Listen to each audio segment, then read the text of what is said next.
Okay, guys, welcome back.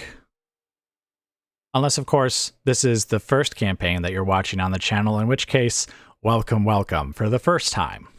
Now, if you've seen any of my past campaigns, you're already going to be familiar with the drill here. This is a prologue episode. There's not going to be any campaign or any actual gameplay in it. We're just going to talk about the mods we're using, the faction we're playing as, and some other background details and stuff. So if you don't really care to hear any of that, episode 1 is already out, and it already has, obviously, the first gameplay, so you can just go skip right to that if you so please. But before you go, really quick, we are doing a double campaign, just as we did last time, so there's actually going to be 2 episodes out, one for each of the campaigns. The first episode, or the first campaign, will be the 4th Age Total War, as you can probably see. The other campaign is going to be in Rome Remastered, and it's going to be the Alexander campaign. And so I'm going to sit here and talk about the 4th Age campaign for a bit, and once I'm done with that, I'll then talk about the Alexander campaign as well. But I guess regardless, again, there's not going to be any gameplay in this episode. It's just going to be explaining some background details, again, the mods, the faction, etc. So if you want to just skip right to the gameplay, there's 2 episodes out, one for each of the campaigns, one of which is 4th Age, the other is Alexander Remastered. So if you want to just jump right to that, you can. All right, so now if you're still here, I'm assuming you want to hear the details, and so here they are. First off, this is going to be my first ever total conversion mod that I've ever played for a Total War game. And I don't just mean in Rome 1, or even just on YouTube. I mean ever. Even when I was playing Total War as a kid, I never played, well, with any mods. When I got back into Total War a couple of years ago, the only mods I've really been using are actually the ones that I've had here on this channel. Basically just some... If you've seen my previous campaigns, you know what I'm talking about. It's just some cosmetic mods like, blood mods or enhanced sounds or reshade or things like that. There's no gameplay really changing mods, if you will. And so this one is not only a gameplay changing mod, but it's a complete overhaul, and it's going to be the first one that I ever play. And so I'm very, very excited to do exactly that. I've had my eye on this mod for some time, and I just really am excited to go ahead and give it a try.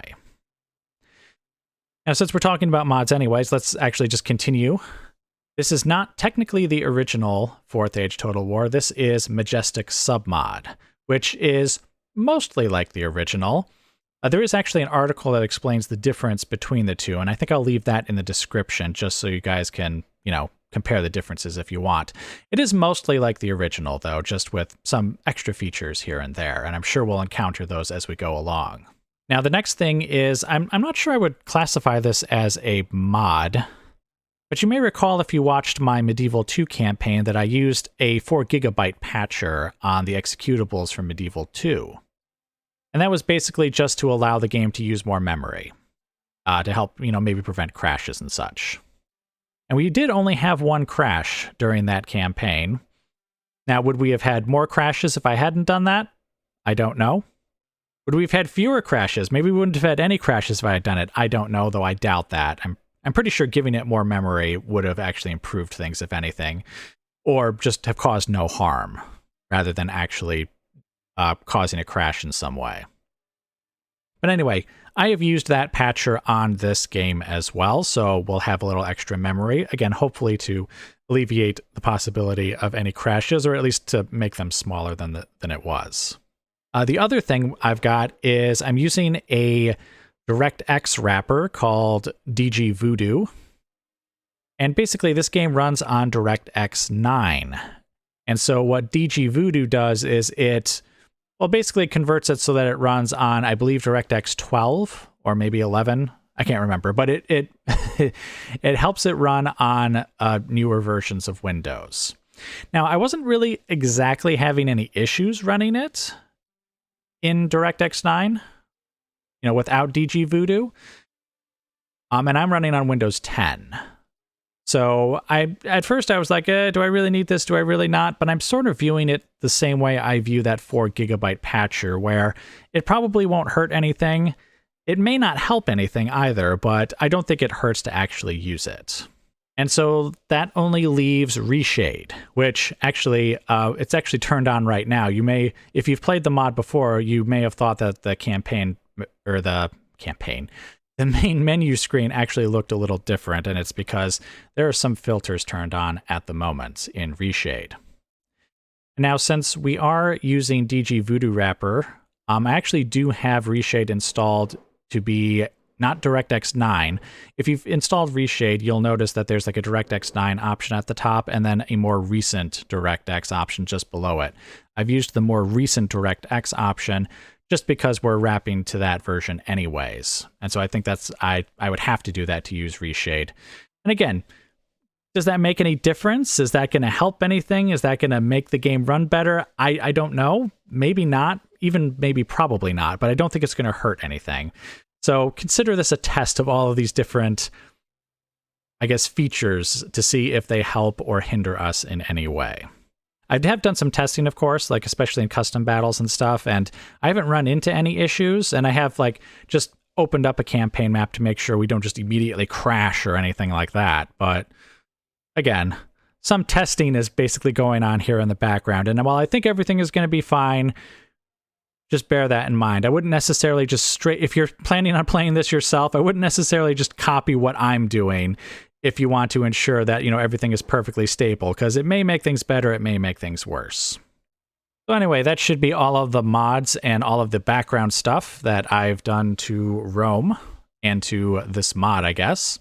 So let's go straight to the faction that we'll be playing as. Now, when choosing the faction, we need to switch this to bull roaring. Okay, there we go. So when choosing the faction, I actually kind of was watching some videos from Count MH. Oh, shoot. I don't know what the letters are. Hold on a second. I'll be right back. Okay, the YouTuber's name is Count MRVHS. And I believe he was actually a developer on the original 4th Age mod. But anyway, he has a bunch of like guides for how the mod is different from the vanilla game, and he has like various faction guides and a couple of even like top 5 lists of like which factions are the hardest, which are the easiest. And so based on that information, I basically decided I would pick a faction that we all know very well, a faction that is considered noble and grand throughout Middle-earth and throughout the ages, a truly noble and grand people. And so naturally, we're going to be playing as the Chiefdom of Dunland.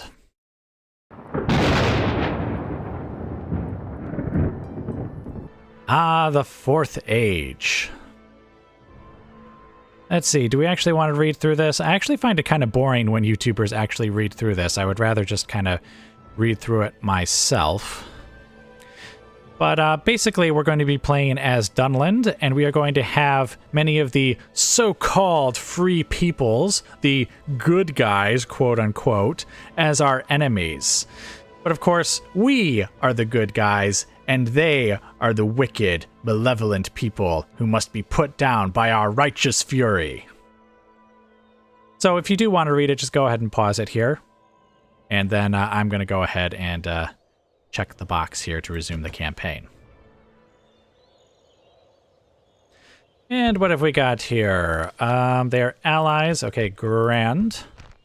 Ways of the West. Yeah. Okay, excellent. Wars and rumors of wars. Ever mindful of securing your... Yep. Here there be wars. Certainly. All right, so here we are as Dunland. And there they are, the cursed horse lords themselves. They will pay. They will pay! So anyway, Dunland.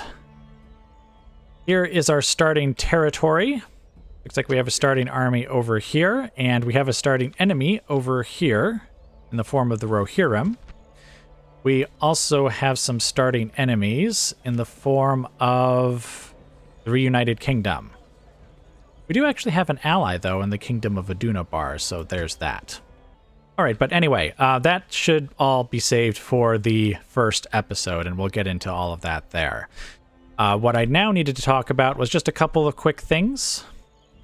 Something that I mentioned in all my previous prologues is that my campaigns are very battle-focused. Now, what that means is, well, basically, if you've seen other Total War Let's Plays, it's usually, you know, the YouTuber just kind of starts playing. They play for 30 minutes, 40 minutes, an hour, however long it is, and it's just uninterrupted gameplay of them playing for 30 minutes to an hour or however long they want to play. Now, the way my campaigns work is, since they're very battle-focused, and so what I tend to do is I'll bring you guys back, you know, after, you know, a few turns or whatever has happened. And I'll basically explain what has happened on the campaign map. I'll say, hey, my armies have moved here. When I last left you, you know, they were over here. And we're about to attack this settlement or fight that army or whatever. I basically explain the situation on the campaign map, and then we immediately jump into a battle. And we just fight as many battles as it takes to fill up an episode. It could be 1 battle, it could be 3 battles, it could be 5 battles, however many battles it takes. And once the battles are all done for a turn, I let you guys go again, and I bring you back when we have more battles to fight. And I basically fill you in on what happened on the campaign map in the meantime. So if, you know, we just finished taking the Hornburg and I let you guys go, well then, you know, maybe the next time I bring you around, we'll be about to attack Edoras. And so I'll just explain, oh yeah, while you guys were gone, our armies marched straight from the Hornburg to Edoras with no, you know, troops or battles to fight in between.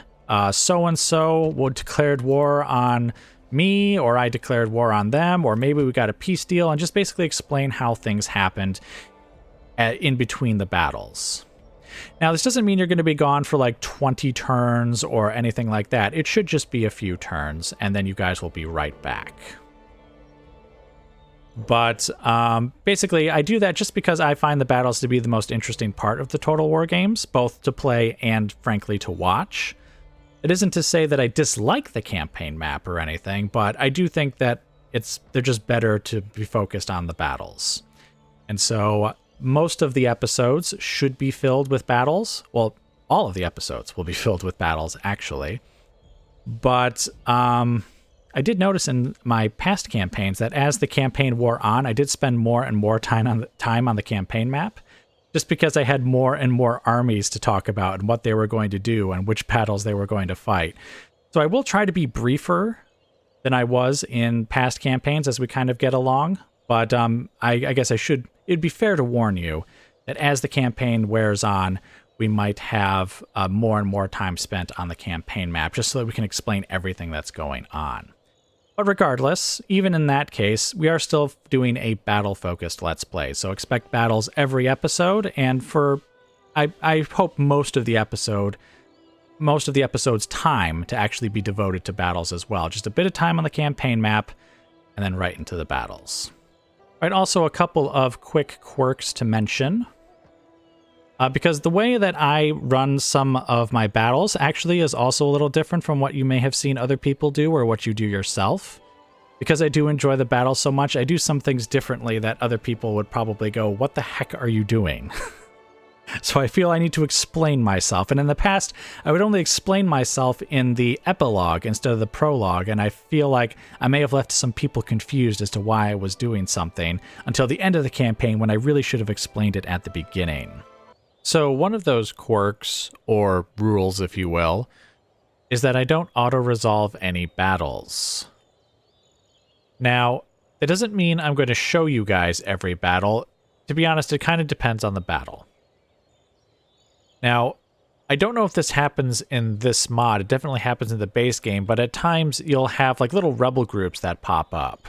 And that happened in Medieval 2 as well, where just there would be a random like 2 to 5 or so unit of rebels that would just sort of spawn near some of your settlements. And again, I don't know that that happens in this mod, but that would be an example of a battle that you guys probably wouldn't see, but at the same time, I wouldn't auto-resolve it, because I just don't auto-resolve any battles. I actually enjoy even relatively small battles.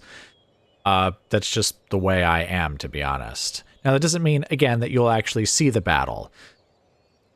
What determines whether I show you the battle or not depends on whether I consider it necessary for, let's say, the story of the campaign. So basically, our goal here is we need to conquer 40 provinces, and we need to hold Dunhold and Dunkriok, which I think we start off with both of those. Oh, and then Dunfrecka, the Hornburg, Edoras, and the outpost of Dol Baran. So it looks like the only two that we don't possess right now are Hornburg and Edoras. And of course, all the other provinces we would need to take in order to get that number up to 40. But anyway, so as we go around and as we fight battles and conquer settlements, basically, a sort of pattern or a story of the campaign unfolds, where the armies go through and they fight different battles and they conquer different settlements. And those are the sorts of battles that I would show you. So if, let's say we were to, there's like a 5-unit stack here of the Rohirrim. We've got, 7 here. We could step out and fight this battle, and it wouldn't necessarily be the largest battle, but I'd still show it, because this is part of the advance to get to the Hornburg, which we would show that battle as well. If we had our main army fight a battle in between the Hornburg and Edoras, I'd show you that battle as well. But there may be times where we have very small battles. Like maybe there's a single unit that gets sent out from Edoras. I don't know, they were going to send it to the Hornburg or something, but we took the Hornburg, and so our main army of 20 units is now heading towards Edoras, and it intercepts that one unit that Edoras sent out. Well, I wouldn't show you that battle, just because I don't consider it important for the story of the campaign. Taking settlements is important. Fighting big battles between the main army and, some army that's standing in their way, that's important to the story of the campaign. Maybe even a small battle I would still show it to you if it was, I guess, still important. That little force was blocking the main army from moving to its objective. Maybe I'd still show you that one too. But generally speaking, there are some battles that I wouldn't show you. And it's not because they've been auto-resolved or they just didn't happen at all. It's just that I don't necessarily need to show you every single battle. So I guess keep that in mind as well. I also fight all of my battles to the end, to the bitter end. So what I mean by that is sometimes you'll be watching a Let's Play, or you'll be playing the game yourself even. And I'm sure you've all seen it, where you'll have routed the enemy, they're all fleeing the battle, but they haven't actually made it off the battlefield yet. You get a pop-up message that says, do you want to continue the battle or do you want to end it here? For me, that is always just an automatic continue the battle. Now, sometimes it does make sense from a gameplay perspective to continue the battle. Maybe you need to finish off more of the enemy in order to fully eliminate that army on the campaign map. Or, actually, that would probably be the only reason. But sometimes you don't need to. Maybe you've killed enough of the enemy that they will be eliminated regardless back on the campaign map. Or maybe, I think, if you actually attack an army twice on the campaign map in a single turn, if you win that second battle, I believe that also causes the army to vanish. So, sometimes you could just hit end battle, and from a gameplay perspective, that would be perfectly fine. It wouldn't change anything. You'd still win, and the enemy would still be eliminated. The problem is that I actually like that part of the battle, the almost victory lap you get as you chase down fleeing enemies and kill them. And so I almost never actually hit the end battle. I almost always just continue the battle and just fight it to the bitter end. And so this is one of those cases, again, where I feel I really need to explain myself, because otherwise you guys might be looking at what I'm doing and go, why doesn't he just end the battle right here? Why doesn't he just end the battle right here? That's because I just enjoy that part of the battle as well. And I want to fight it. Or, well, not fight it, but have the victory lap of it to go and chase down fleeing enemies and such, even if I technically, from a gameplay perspective, I don't strictly need to. Something like that can occur in a settlement battle, except enemies don't route off the battlefield. They route towards the center of the settlement. And there may be times where it's possible for you to, say, seize the center of the settlement without having to fight every single enemy. Like maybe they abandoned the center and you got like a sneaky cavalry unit in the back and managed to have them take the center and hold it down. And so then the timer runs down and you just automatically win. That's another thing that's not going to happen in this campaign, even if the opportunity to do so presents itself.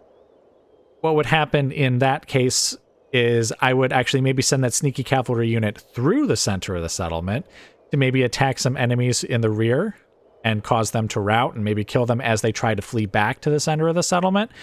But there won't be any magic or winning by magic countdown timers. I know this is a fantasy universe. Maybe there are magic countdown timers in this world. And if I just read, Tolkien's letters, there's a reference to magic countdown timers where you take the center of the settlement and you just win. But I don't think there is. And I just don't like that. I think battles, again, should be fought to the bitter end. So while I'm okay running a unit like through the center of the settlement to get to like another like fight somewhere else to maybe help rout some enemies, we won't be winning by countdown timer in any circumstance. All right, and I think that's just about it. Really quickly, before I let you go, I guess I did mention, at least, that we would be using Reshade. And I actually started using it towards the end of my Medieval 2 campaign, so some of this probably looks familiar if you saw that campaign. We were using these 3 filters here, the DLC Sharpen, Luma Sharpen, and Unsharp. We're going to be using them in this campaign as well. I've also now added HDR. And actually, why don't we turn all this off? So here's how the campaign map would look right now without any reshade on it. And I mean, it doesn't look bad or anything. I actually do kind of like the old style look of some of these games, but at the same time, I do think just a bit of extra effects here would sort of help here and there. So these were the effects that I chose after some testing. And so now here's how it looks again with those effects enabled. Now you may notice there is one more effect that I haven't checked up here at the top. And this effect, MXAO, it's a screen space ambient occlusion shader. And there's a very specific reason that I have not enabled it here on the campaign map. Let's click on Dunkriok here. And so here's the settlement screen here. And so now I'm going to hit a hotkey that I've set to enable and disable MXAO. As you can see, as I enable it, the interface becomes rather transparent, and you can kind of see through it. Which, in a manner of speaking, that's kind of cool, but at the same time, it's kind of distracting too, and I think I just prefer not to have that happen. And it doesn't just affect the settlement maps here. If you look down here at this interface, where you can see all the icons for the settlement and the map here, again, you can see it's become like transparent, and you can kind of see through it. Which again, I guess it's not a terrible effect, but I don't really like it. So basically, I've got that set to a hotkey. And the reason I have it set to a hotkey rather than just disabling it altogether is because I actually think it looks pretty good in the actual battles itself. So we'll just be enabling and disabling that feature, or that shader, that filter, depending on whether we're on the campaign map or whether we're in a battle. In fact, I think what I might do, maybe I'll just leave this reshade filter. I might upload it somewhere and have like a link in the description so you guys can download it if you want. But just bear in mind that this filter, MXAO, is one that I disable when I'm on the campaign map and I use when I'm actually in a battle. All right, and that should be it now for this campaign. So let's go ahead and switch to the Alexander Remastered campaign. Okay, guys, so just continuing from where we left off. Just finished talking about the Fourth Age campaign, and now here we are in the Alexander campaign. Now, this one is also going to be kind of interesting. I had mentioned that I had never played a total conversion mod, and therefore had never played Fourth Age before. The past campaigns that I had played, like Rome Remastered, like the main campaign and Barbarian Invasion, I had played the originals of those a while ago, And I'd played Medieval 2 a fair bit when I was a much younger person as well. But 4th Age is going to be a first time, not only doing a total conversion mod, but just playing that mod specifically. And the reason I'm mentioning that is because while this is going to be a mostly vanilla campaign, this is actually the first time I've ever played this as well.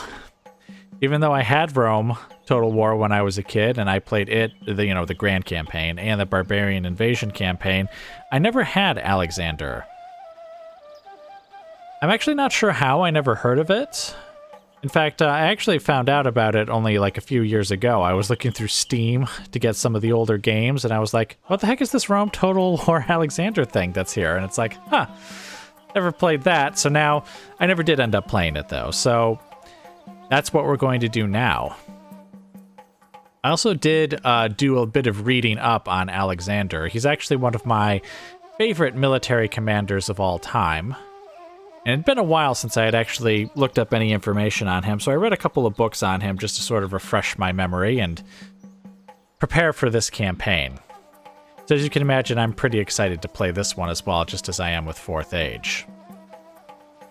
Now, some of you may be a little disconcerted by that, by my excitement, I mean, because to be honest, I can't find anyone who ever has like a good word to say about this campaign. It is not well loved by the Total War community.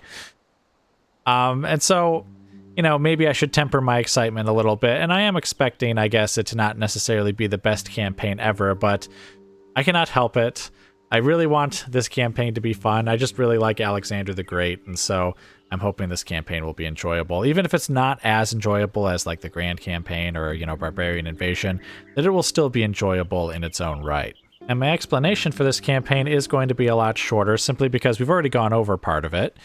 So basically, this campaign is going to be battle-focused in the same manner as I described when I was talking about the 4th Age Total War mod earlier in this very episode.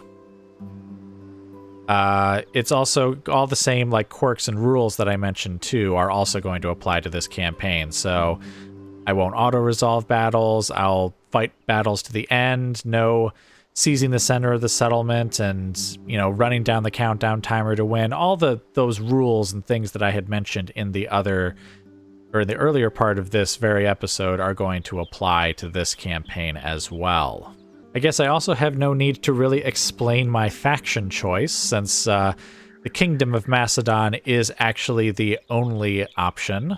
You don't have the option to play as the Persians or anything, so I don't really need to go through that either. I guess the only thing that I really, really need to cover about the Alexander campaign is, well, first off, I guess the mods that we're using. So we are continuing to use Swagger's Blood mod, which you would have seen already in action if you watched my Julii campaign or my campaign as the Huns. It's the same mod. I am using the Enhanced Sounds mod as well. Now, we introduced that very, very, very late into the campaign with Barbarian Invasion. So if you watched the last, I want to say 2 or 3 episodes maybe, of the Barbarian Invasion campaign, you already know what to expect from that as well. The only other thing we've got here is Reshade, which I guess I'll pull it up here just so that we can see it. Now, in my Medieval 2 campaign, or at least the bit of it where I was using Reshade, because now that I think about it, I did introduce Reshade towards the end of that campaign as well. I was using DLC Sharpen, Luma Sharpen, and Unsharp. So all we've really added right now is HDR, the HDR filter, and that's basically it. Now in 4th Age, I'm also using MXAO, but I'm actually using just the game's own screen space ambient occlusion, not one that's provided by Reshade. So if we go to settings and graphics settings, I think it's this one here. Well, basically, we're just not going to be using MXAO for this campaign. I don't think it's necessary. Now, one thing that we are going to turn on and off, though, Just like we have one of the filters that causes issues over in the 4th age, which actually is that MXAO. I have this unsharp filter actually causes issues over here in the Alexander campaign. It's actually fine when you're using it on the campaign map, but in battles, I found that if I like zoomed in on my troops, I would actually have severe frame rate drops, like going from 60 frames per second to high or even low 30 frames per second. It was quite surprising and quite jarring. So basically, I have this just set to a hotkey, and what we'll do is we'll just turn it on and off by a hotkey once we are in a battle. And actually, I should do what I did with the 4th age as well and just show you guys. So like, this is how the campaign would look if I don't have any of the reshade filters engaged. And here's how it looks with all of them engaged. I think it looks pretty good. You're definitely going to have an interesting time with this campaign. What are our objectives here?